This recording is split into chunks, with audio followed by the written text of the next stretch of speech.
intervention and communication. How do we provide strategies that are going to be helpful for parents who are supporting their children, but it doesn't overwhelm them? I had a wonderful conversation today with Marie Martinez. She is duly certified as a speech language pathologist and board certified behavior analyst. There are fewer than 550 of us in the entire world. So it's a small group, and I'm trying to have most of them on here on the podcast to kind of build that bridge between what we do as speech therapists and what we do as BCBAs. Marie has written a wonderful book called Path for Words, 5-minute language learning activities for children ages 1 to 3. She has worked at Vanderbilt, and she also is getting her PhD, and she's a student in the Department of Rehabilitation and Health Sciences at Idaho State University, where she's a graduate assistant in the Helping Adults Talk to Children, or HATCH lab. Marie has really wonderful information that she's going to share. And in this episode, we're going to talk about what are those strategies that we can share with parents so that they're impactful, but they're not overwhelmed. We're also going to talk about one of her very favorite activities to do outside. And I just delighted when I read the book because I used to do this activity too. And if you're not, you are in for a treat because it's fun, the kids love it, and there's a lot of communication included. Make sure that you join us for this episode. And if you want to learn more about early learners, communication strategies, join us in the ABA Speech Connection. That is our CEU membership for speech therapists, BCBAs, and RBTs. We talk all about communication and how to get started and help every single student find their voice. We offer a live CEU course every single month, usually more than one. And if you can't attend live, they go into our CEU library of recorded courses. We would love to have you join us. Let's get into this episode with Marie.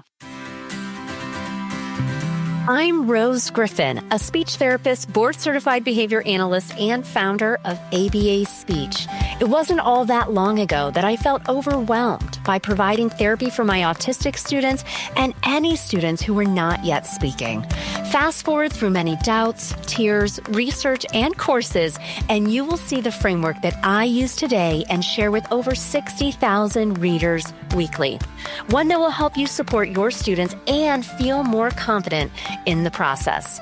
I created the ABA Speech podcast to give you simple, step-by-step strategies to help you reach all of your students wherever they are on their communication journeys. If you're a speech therapist, BCBA, RBT student, or parent who's looking to help all students develop a way to communicate with the world, you are in the right place, friend. Let's get started. Welcome to the show today. We have a great guest, another duly certified SLP BCBA, which is one of my favorite kind of guests to have on the show, and Marie Martinez. Thank you so much for coming onto the show. Yes, Rose, thank you for all you do for merging these two beautiful fields, speech language pathology, behavior analysis. You have your community work with the podcast and then professional development that we can all learn together. So, and you have 3 kids. So how you have the time for all of this, I have no idea, but thank you for all you do. Oh, thank you for that. That was nice. Yeah, so we had a nice chat before I pressed record because it's our first time really meeting. I love hearing about how people are become duly certified, and I'm trying to craft a CEU topic around that. I'm always like, well, how does that go beyond the ACE task list? Maybe it doesn't, but I think for ASHA, we could definitely swing it in the summer, so stay tuned for that. But tell us how you became duly certified. How did that look for you? So I share more in the Path for Words book, but my journey to becoming a speech language pathologist, I think all of us have 2 paths really. And the first one was I was a cheerleader in high school, first soprano a cappella singer, and sang in a large band for a Pentecostal church and which are large crowds, if you're familiar with those large crowds and large bands, and all of that was occurring, and I developed bronchitis. So it was the perfect storm for needing to see a speech language pathologist. I developed nodules on my vocal folds, and that's how I knew that speech therapy even existed. I didn't know that as a profession, it was a profession. Mm-hmm. And my therapy was all talking. So I got to see Wendy Stone. She's in Ohio because I grew up a few hours from you. Hey, okay. She has a voice curriculum that's focused on performers and relearning how to use your voice and vocal health. So I still wanted to sing and cheer for a large football crowd. So to continue on that path, and I knew I was jumping into college in a few months and didn't know what I wanted to do, but I knew I wanted to be in pediatrics and healthcare. And I saw kiddos in her waiting room. So my therapy was all asking her about speech language pathology and you have kids in the waiting room, but I can't see them doing these vocal exercises. Right. What does that look like? And I was able to observe a few sessions, and being able to teach little ones their first words was very appealing to me. And to be completely honest with you, 27 years later, I still love those moments. We have the absolute coolest job to be able to hear mama for the first time, or a first gesture or picture that a kiddo uses with their caregiver. Mm-hmm. So that was my path to becoming a speech language pathologist. And then I was an ABA tutor. I did it so long ago that we didn't even have people. Before RBT existed, baby. I remember the days, a one-on-one. I don't know. What are we talking about here? Yeah, every clinic talks it. Right. Oh, I know. Let's get that S3 going out. Yes. Yeah. I know. I'll have that RBT credentials. Right. Yeah. Oh my gosh. That's provide use around that too. Oh yeah. That's in 2026. I've been recording courses for that. Okay. So interesting. So then were you working in a home program doing it, or were you okay? In a home, with one family. I was just beginning to know what ABA was. And this was, I got to work with a 2-year-old with autism, and I use person first language because their family uses person first language. Right. Yep. And this family was phenomenal. They created opportunities for the entire care team to communicate a lot and collaborate a lot. And it was really important for mom that the speech language pathologist and the behavior analyst worked together to create the communication program. Wow. So of course, I said, I need to be a part of this. What does it look like? Yeah. From there, I then graduated, and we have to do a clinical fellowship year. Mm-hmm. So I wanted to find this unicorn position in research where SLP and a behavior analyst were working together in research, specifically in early intervention and building communication programs for young learners. And I found that unicorn position at Vanderbilt, and I got to work under Paul Yoder and Zachary Lauren and Lisa Wallace. Oh my goodness. She's been on my podcast. I couldn't remember her name. But when I read your bio and it said Vanderbilt, I saw that she had done this talk called The Power of No. So she did it for us in the ABA Speech Connection. It's in the course. And she is so cool. Like, I just saw that she had done that talk somewhere, and then I contacted her, and I know she's been at Vanderbilt a long time, and she's really cool. So you know her. Okay. Because I wanted to make sure. Yeah, that's awesome. Out in connection. The reason I wanted to still stay at Vanderbilt is do what I do. So SLP that knows so much about she's great and put it together, community, professional development. Yeah. Neat. Oh, that's funny. She's been on the show. Yeah. She was a while ago. Oh, wow. That's so interesting. Okay. So you said you're CFY. Okay. And that's why you did your CFY? Yes. The result, I CFY, and getting to have that experience and see the impact of an SLP and a behavior analyst working together to create these programs. Right. Just that this is something I have to do. I have to be able to speak the SLP language, but with that kind of behavior analysis background. And then also on the flip side, be able to speak to behavior analyst with that speech kind of influencer or background. Because, it's different when it depends on who we're speaking to. Yes. Then for half or words, I wanted to take a step back and put all of this expertise together with speech and language and behavior for parents. So I've really focused my entire professional career on early intervention and early language development. Oh, I love that. And yeah, kudos to you. You wrote a book called Path for Words. Congratulations. That's a huge undertaking. I'm actually my manuscript for doing a book. I was asked by Wiley, Jossie Banks, traditional publisher. My manuscript is due actually in 4 days. So that's a whole Do it. thing. Yeah. It's a whole thing. I know that's when the real work is going to begin, but it's a journey. So I'm excited about that. So I know the pain you went through. But what advice do you have for anyone thinking about writing a book? Like, did you self-publish it or did you use a traditional publisher? And Yeah, I wish I get into this groove of like wanting to do it because it's a really big task. When they asked me at first, I didn't get back to her right away. I just talked to all my friends that had written books in like my business masterminds. Leanne Page is a friend of mine. She's a BCBA. She's written books. And then I was like, okay, I can do this. I want to do this. Just book. Yeah. Parenting with Science. I should put that in my book. I'm sure. Okay. Oh, that's awesome. Yeah, she's awesome. Yeah, she's a friend of mine. So, but how did you get this idea for writing a book? And it's a big task. Sure, it is. I think the biggest piece of advice I have is 2 words: do it. Just do it. You know how it is because we have all of these, we see a need or all of these ideas and we're writing, but taking that step to actually send that manuscript or send what you have to publishing companies and trying to see if the need that you've identified can be filled by your expertise or your manuscript. I think just do it. Just jump.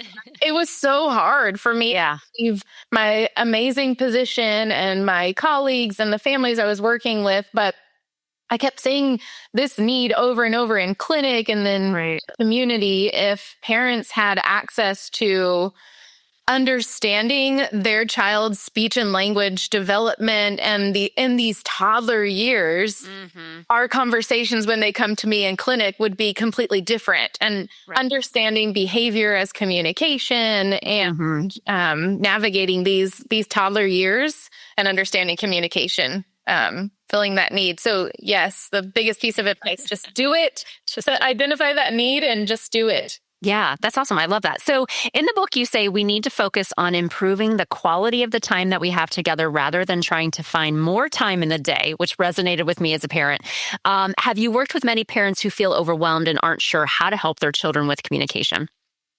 Yes, I think that phrase from the book really drives home, just like you were saying, us being parents and only having small moments with our kiddos, and especially working with families who their kiddos see OT, PT, feeding, speech, me, and then an early interventionist, and they have a service coordinator. That's a lot of professionals saying, here are all the things that you need to do this week. And I think the reality of being a modern parent, and especially a working parent, and having limited time with our little ones, I wanted to create a resource that families could feel empowered and able to work on small steps, small goals within their daily routines as they're putting their kiddo in their car seat or in the car, doing dishes, laundry, those moments of play and singing together. So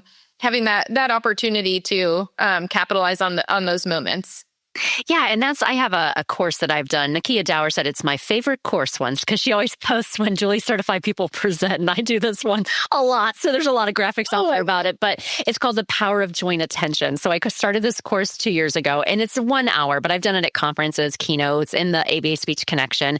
And I show videos of my own children one of my kids has ADHD, but they are typical language learners. And so one of them I show is in the car. My daughter's in her car seat, and we're like singing a little song, and she's imitating me, and she does this little dance. And as a speech therapist in BCBA, we know like how these really small things are really the big things, and how this is like such a small bit of time. Like you say, how can we make it across the day where we're working on communication in a way that is not demanding? We're not bombarding with questions. You have a lot of good ideas in your book, but I think that as a therapist, we see the opportunity. And I show that small clip and I say, see, these are all the different topographies of joint attention. See how we were also working on imitation, and we were working on social reciprocity and that engagement. And I think sometimes for parents, they don't understand the power in those really small moments.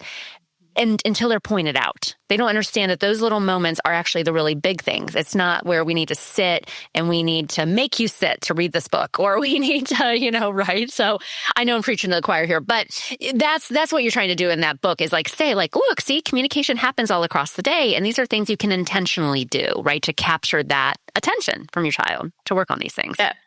No sitting at a high chair with flashcards or feeling like I need to have this extra hour in the day where I'm getting my phone and putting some apps up or, using technology, but really just like you were saying, that joint attention of us, our little one, and a book or a car seat or opening the car door. Yeah, or your imagination. I think that's the thing, too. I always tell parents and people when I do this training, I talk about using books, music, and play to work on joint attention. And I always say, this was just my journey. Before having kids and before having an online business, I was just kind of like reserved, I guess more reserved. I wasn't using funny character voices and doing all these things. And I think those two things, like having an online business, making content all the time, and having 3 kids of my own just makes me feel kind of like I can be sillier, or something. But I always say you have to do your level of enthusiasm, right? The kids will know, they'll be on you if it's not your thing, but it's really just about that social moment, that social engagement. And I do think now there are so many things out there that it's an information overload on like what you should be doing. What does it look like to support your child if they're not yet speaking? And having just my own friends in the neighborhood, how they feel just so emotionally heightened when their child aren't hitting the milestones, which your book does a great job too of talking about the different milestones, because you feel like you're failing as a parent. I know parents have said that to me. You feel like I need to do all these things. And how can I make it all work, right? And parents are feeling frantic sometimes, right? With younger kids. Yeah. I had some great feedback from a friend of mine who said, I know that her little one is receiving speech and language services. And she's like, I know he's behind. And so when I got your book, I was kind of thinking, oh, she's just going to give me those reminders over and over. Right. But you didn't. You talked about developmental milestones because caregivers, it should be a right of caregivers to understand speech and language development and milestones and be aware of those. But then the rest of the book is building on their unique language, just like you were saying. What does that look like for them? Mm-hmm. And, I have a course in the ABA Speech Connection that is also an ACE course about speech and language milestones, because we don't really get that in the BCBA coursework, right? I remember I was on Matt Sikoria's podcast, Behavioral Observation. He's like, what is the one thing that you wish that BCBA's had to learn?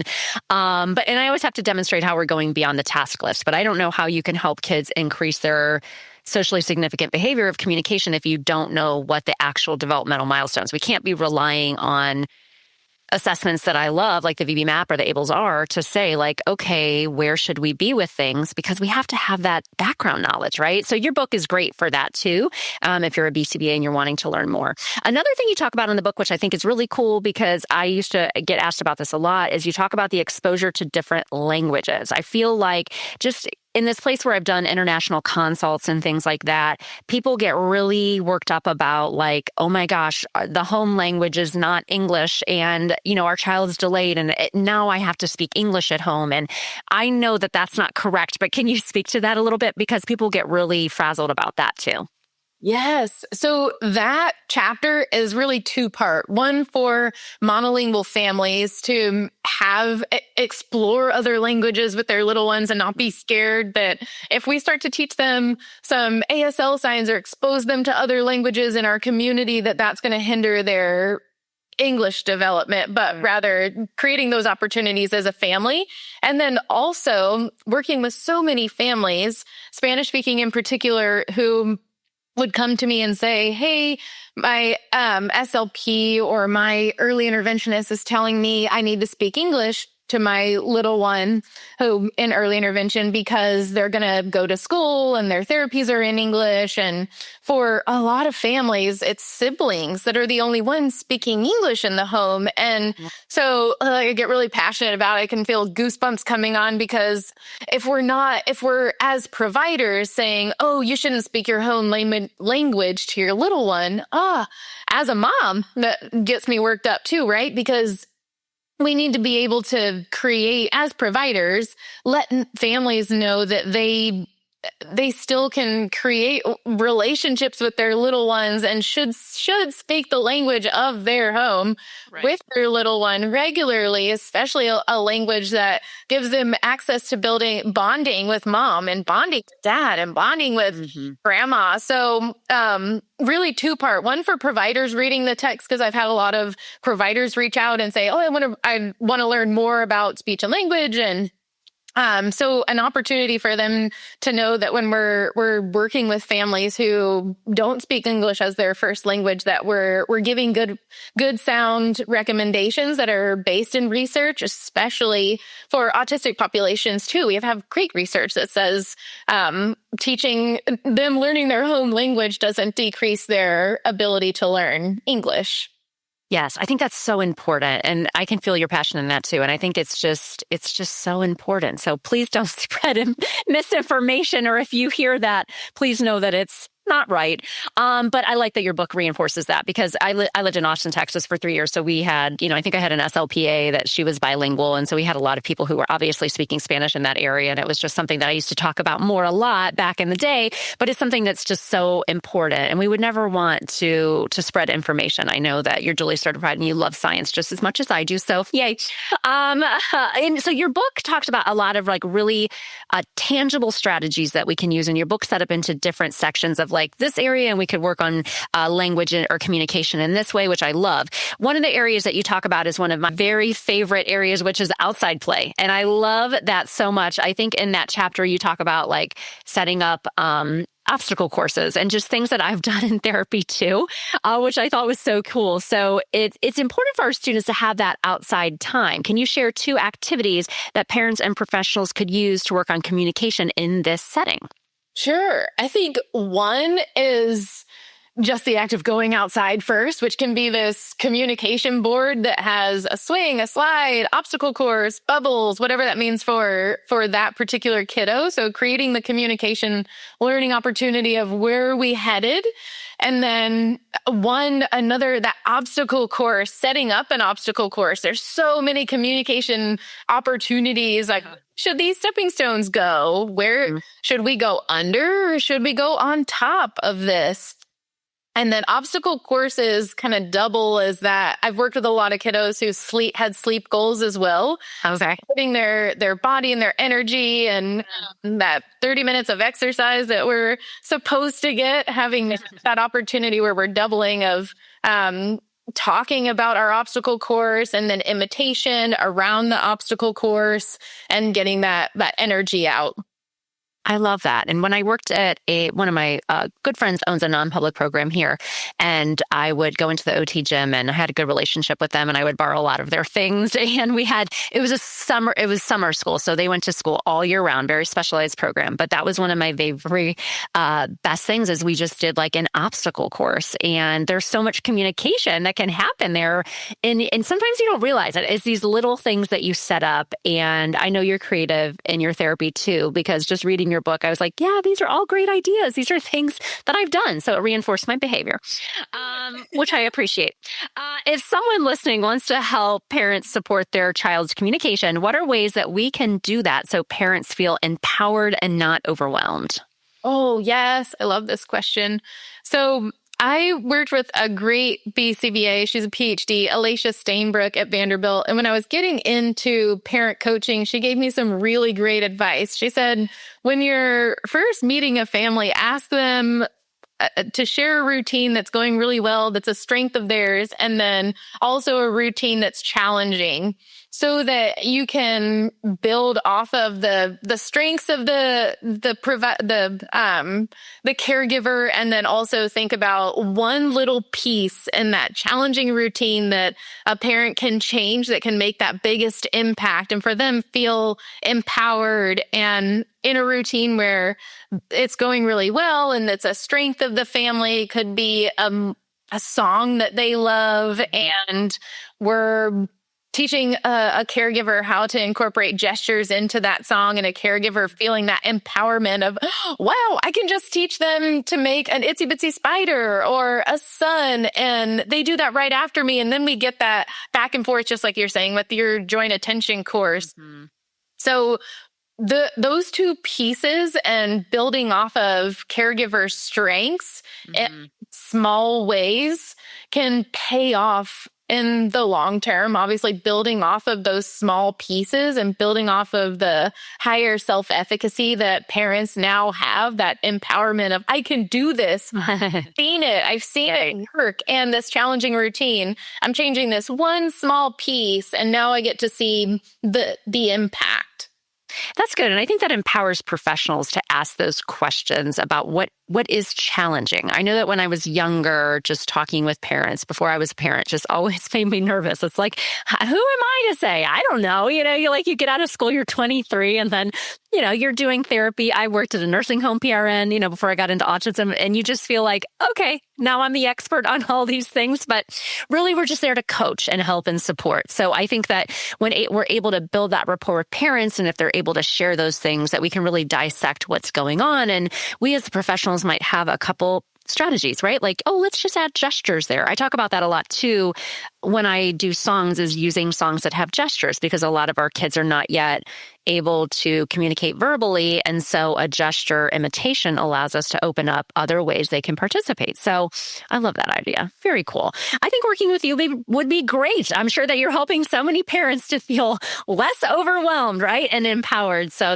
it's so fun. I'm glad we've connected. Where can people find out more about you and your work?